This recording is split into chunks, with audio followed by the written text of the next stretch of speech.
toye kotala isika oyo bandeko bazindaki awa na fleuve toye kotala balobi enfin mutu kokweli toye kozwa mwa intervention ya bato na balobi ezalaki kaka mutu moko donc okontinue koyamba makambo oyo na kati ya tinikatinga télévision mpe baréaction bato masala ndenge population bato bazaye ebele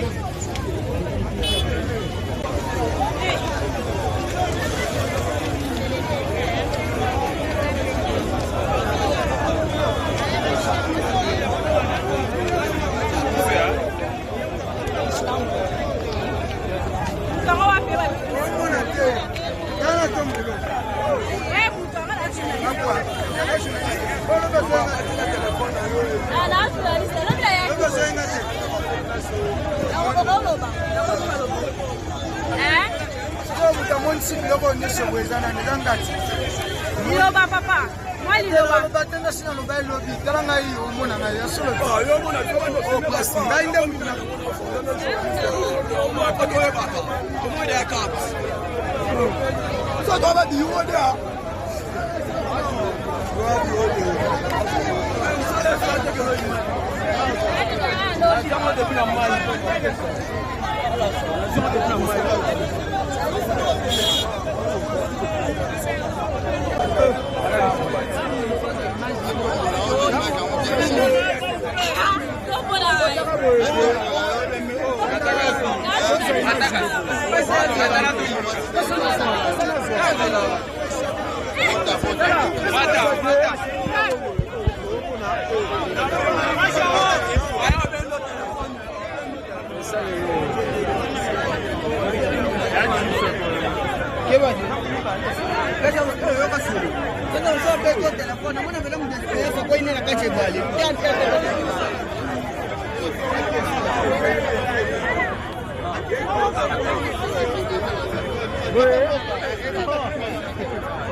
C'est pas bien ça.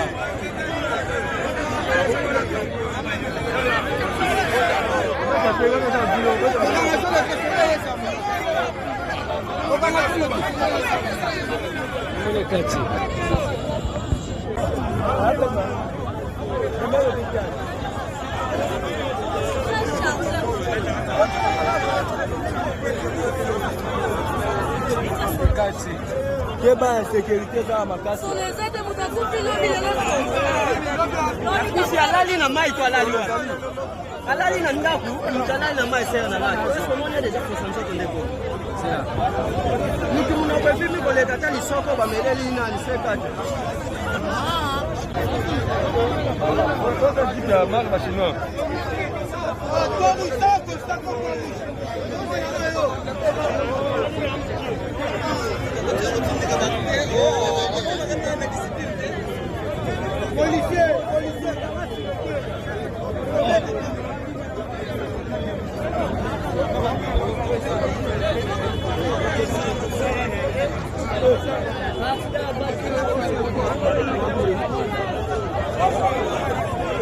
Jana za kutaka kuwa ruhusa. Jana za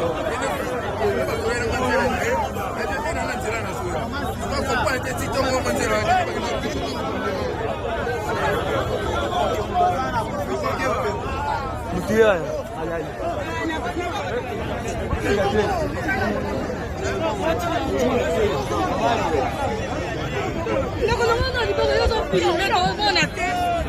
Aka ngande câble kutoa.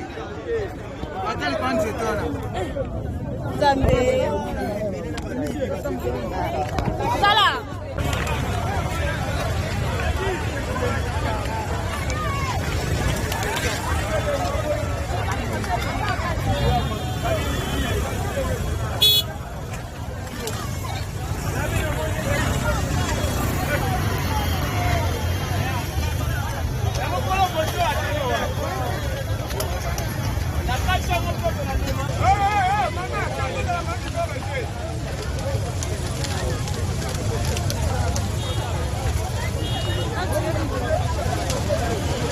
Abimisi ebembe papa.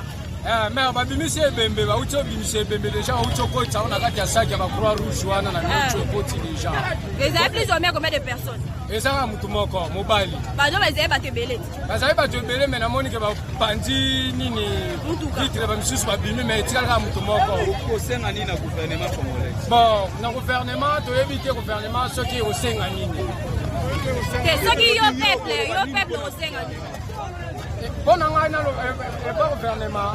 On a moins dire qu'on ne veut pas gouvernement. Le gouvernement a tel la biso du Camboyo. Ah bon, c'est la biso. Après, bon, dans la suite, marque moins des actes d'amboka et wana bakwa fabwe. Et puis ça va depuis lobby tout à l'heure avec ça moto na mboka biso.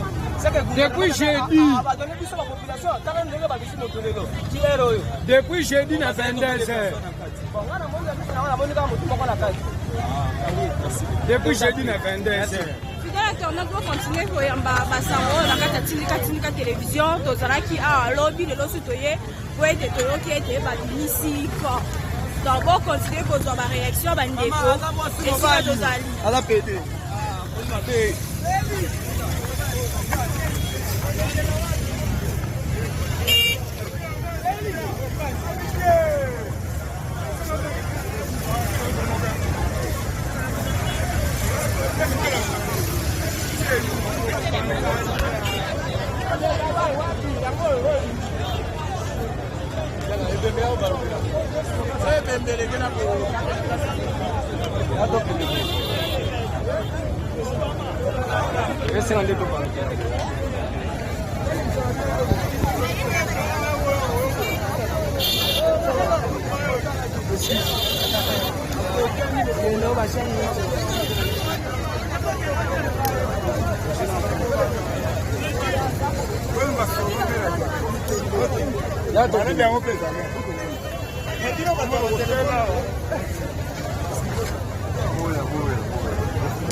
Est-ce que c'est une image?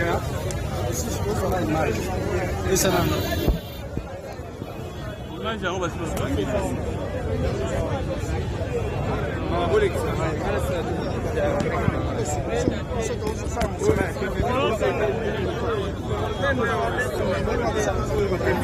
Esi toza image pundeko. Toza image ko. Yo na appareil aux images okena ngombe kutubo oyebi ba porter ngona tini. Journaliste. Journaliste na appareil ya movema.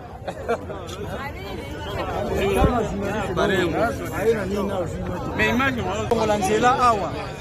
Fongola nzela ba kwa uji bakeli badima bwi. To fongola nzela awa. Okay. Zonga allez fongola nzela.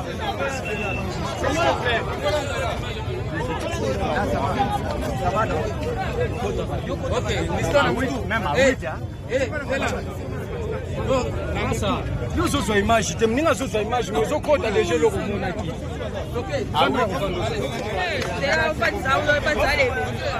Oza shika kukosa.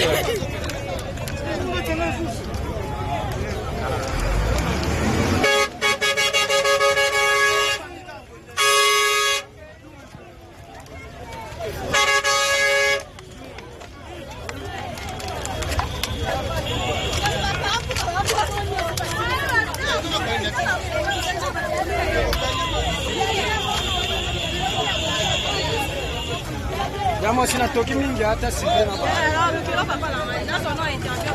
Na sala mingi bona wao.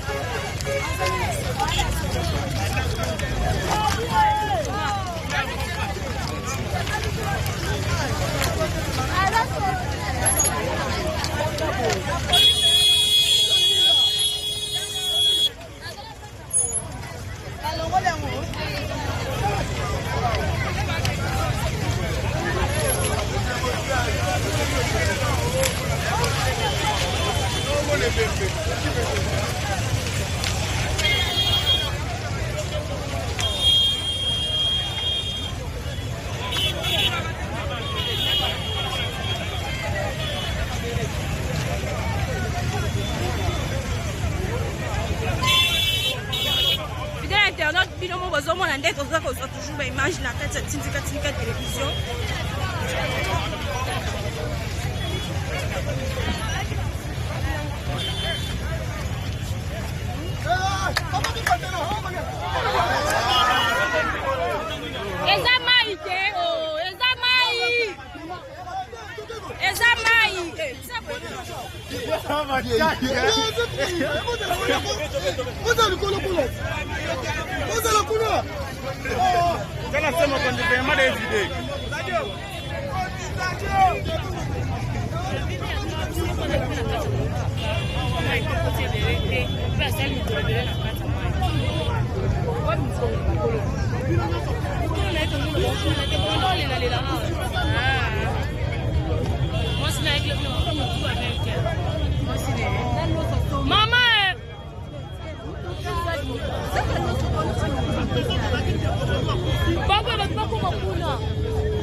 Dites-nous réellement votre présence, ça porte quoi au juste?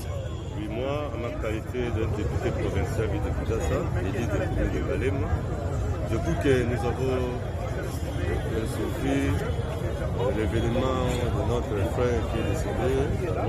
C'est pour cela que moi-même, avec le député, le ministre provincial, nous sommes ici pour chercher des moyens pour que nous pouvons faire sortir le corps de notre frère. Et derrière, à l'intérieur de Villequier, il y a eu combien de personnes? Ngai nazali député provincial de Kinshasa na koloba oyo na lingala population nyonso ayo. Ndenge tobandaki monsieur le bourgmestre, ministre provincial na ba équipe ya Croix-Rouge ya République démocratique Congo ville de Kinshasa, en tout cas mosala na bango emonani. Topesaka lombo ya mingi, topesa mpe valeur ya ba Croix-Rouge. Ndenge mpe Croix-Rouge ase mosala aye na bilamba, gouvernement provincial oyo dirigé par gouverneur Zadini Ngobila esi bamoye aloye motuka monene ya bachinois na baprolongeur apesi badroit na ye nyonso, baprolongeur base mosala bakangi motuka babimisi corps. En tout cas na kati ya motuka tomoni kaka corps moko ya ndeko na biso ya mobali aza na age ya 29 ans afandi mpe awa na quartier Mimosa, nouveau marié.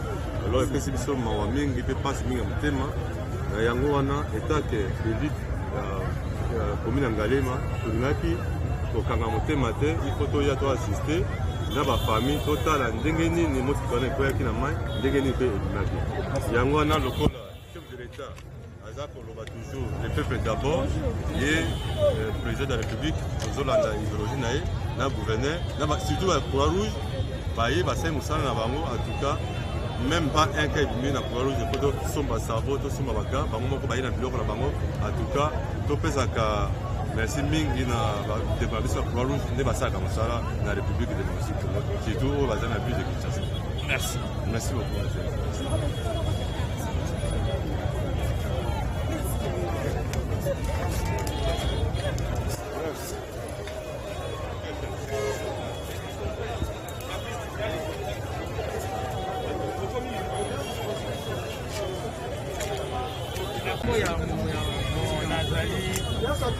Aîné, grand frère ya Mboyi, Mutoyi.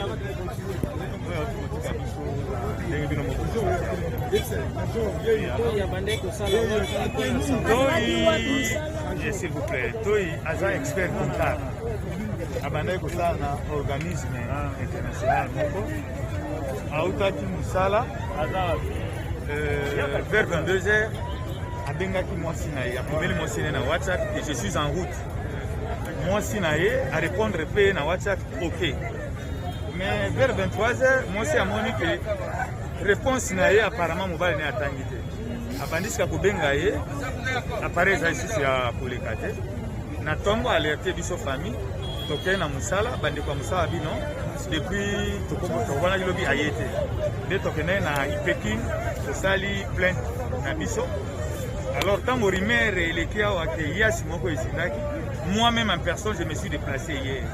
Quand on a commis, la coutani n'a pas triché, a expliqué un endroit impact salimaki. Quand on a moni endroit on a eu comment on a pas poussière et à couleur et à moutoukana. Et j'étais déjà à 90%, c'était bien vu. Parce que couleur à moutoukana est grise, mais ils ont repeint, c'est-à-dire couleur originale en ils ont blé. Et vous verrez même la couleur où on est grise bleu. Dieu merci, le gouvernement a sali quand même effort à louer gris. C'était bel et bien, il y a une départition. Mais pas si vite parce qu'il y a beaucoup d'âge à 29 ans, à 25 ans, on a bébé à 8 mois, c'est vraiment facile.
Amen, maman. Que le Seigneur soit avec toi.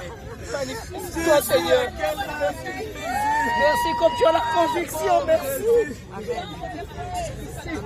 Merci.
Sama no tenga bonete, kita tak boleh kio.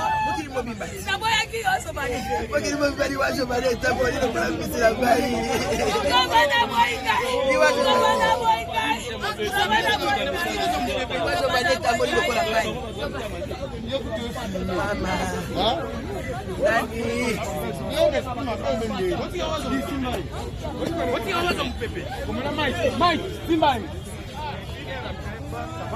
va constater que le message OK n'a pas été lu par son mari.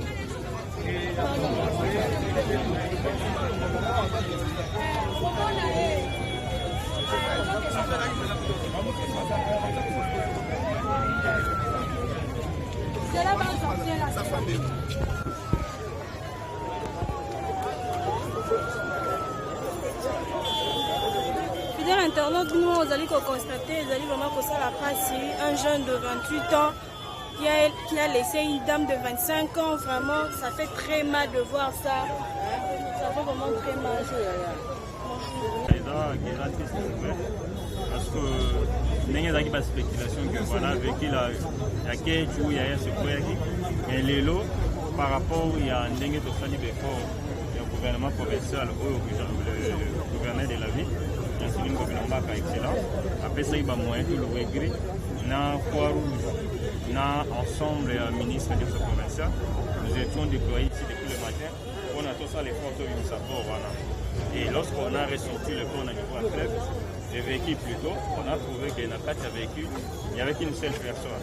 Et ce n'était pas quelque non plus aussi Yas, mais dans la qui dit qu'il y a grise ou un jeune homme de 29 ans, à part la qui peut, voilà, rapidement, on a un bébé, ou à Outek Moussala, plutôt à nous, Outek Moussala, on a un dame pour faire.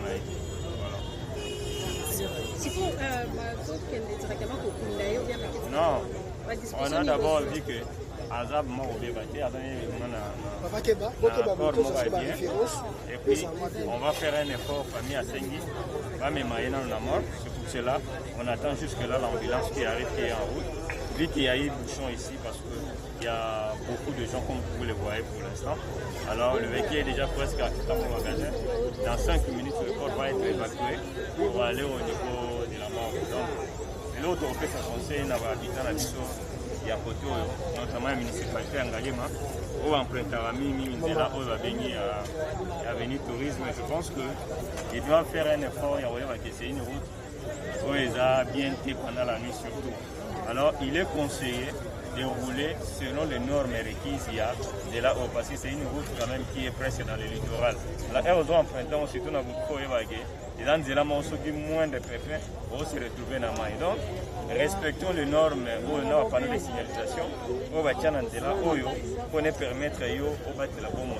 Monsieur le bourgmestre, pour tout ce qui est la population et les limites qui ont des accidents, les bosses de Salami Nanzela, où Masengi, Bochi, la Bango, la protection, la éclairage public, la disposition, les bosses pour combattre la population et la municipalité. Non, on fait les plaidoyers. Parce que pour sécuriser le littoral, ce n'est pas facile. On fait le plaidoyer au niveau du gouvernement provincial et national. Je pense que cette fois-ci, il y aura une solution par rapport à la situation. Merci beaucoup. Merci. Baptisé Salami Ebele, mais Saint-Père, Bozo doit à disposition pour combattre la population. Il y a pour le besoin. En tout cas, merci Mingi. Merci beaucoup. Bon, le problème que nous avons, c'est que nous avons été nzela oyo ezali koloba signalisation ezali nzela oyo baza kosenga na yango ke ba chauffeur ba rouler na 40 km/h mais tomonaka mbala mingi bazali ko respecter yango te. Alors ezali nzela moko serpente oyo etondi ba virage ebele mais eza pe population baza kolinga ko respecter te okomona mutu azo rouler na 80 100. Alors ntango yo ozo rouler soko komi na virage est-ce que oza na temps ya kokanga frein na yo malamu po négocier virage mosusu toza koloba nzela eza na signalisation mais ezali nde batambwisi balingi kotosa mibeko ya nzela te simpere azosala mosala na ye tozali na bamédia toza kovulgarize tozosala bacampagne mais eza kosenga mpe na population batosa kotosa nde eleki nyonso soki oyebi mibeko ya nzela il faut salela yango bozangi kotosa mibeko ya nzela mpe kosalela yango eza komema na makama. Merci maman.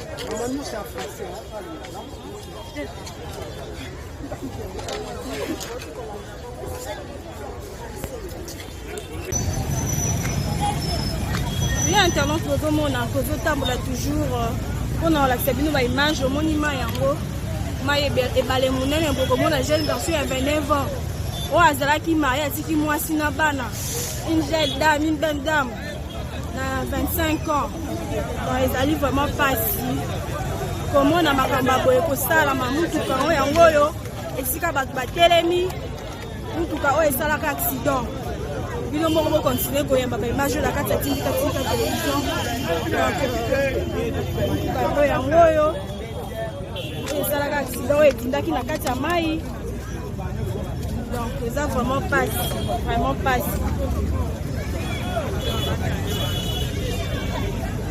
Ozomona ndenge baréaction ya bato na bafamille ndenge bazolela. Donc esali vraiment pasi.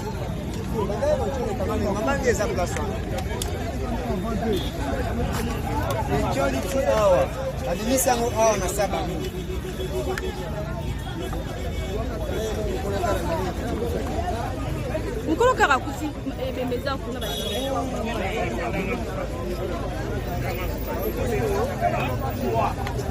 na bandeko na ngai mutuka yango ya jeune oyo batiki biso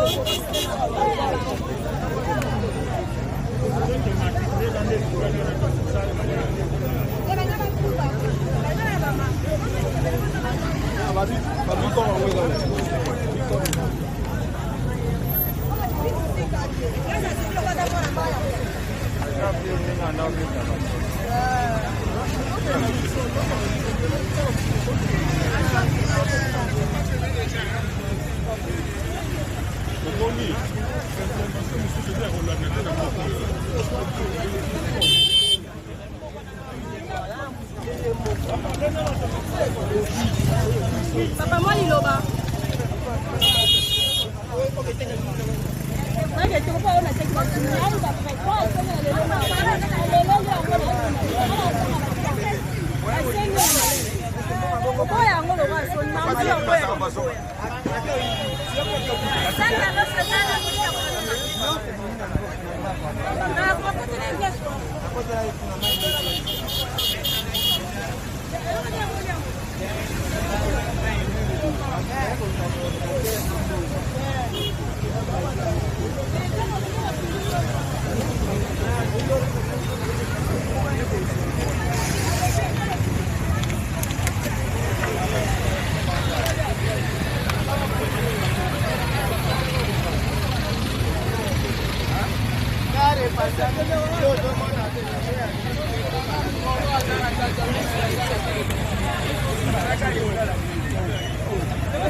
Fidèle internaute bozomona ndenge esali vraiment pasi komona mai oyo kotinda ya mutu munene boye.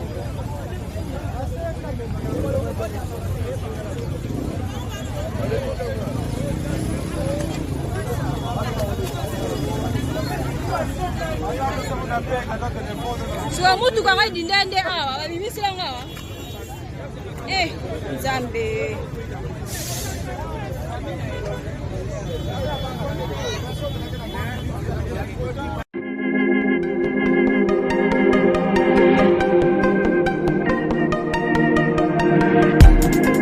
Après 25 ans d'expérience, eh oui, de 1995 jusqu'à ce jour, Elton Stone, oyo l'unique shop congolais de Londres na Grande-Bretagne oyo tilalong ezali kosala fierté ya communauté na biso et surtout ya ban homme d'affaires congolais sérieux na diaspora. Oh yes. Secret Item Store ezali kaka moko le sérieux accueil na service kitoko na ba client na ye avec ma produit na ye où il y a première classe, il y a qualité supérieure. Oh, il y a ma bombe à Eden Store. Oh yes, mon climat bimbe yeba. Ma maman à Londres va confirmer. Eden Store, c'est le berceau des produits cosmétiques. Il y a solo produits originaux. Et yes, les alipes berceau de produits alimentaires, naturels et organiques. Au travers de nos produits cosmétiques, Eden Store détient le secret.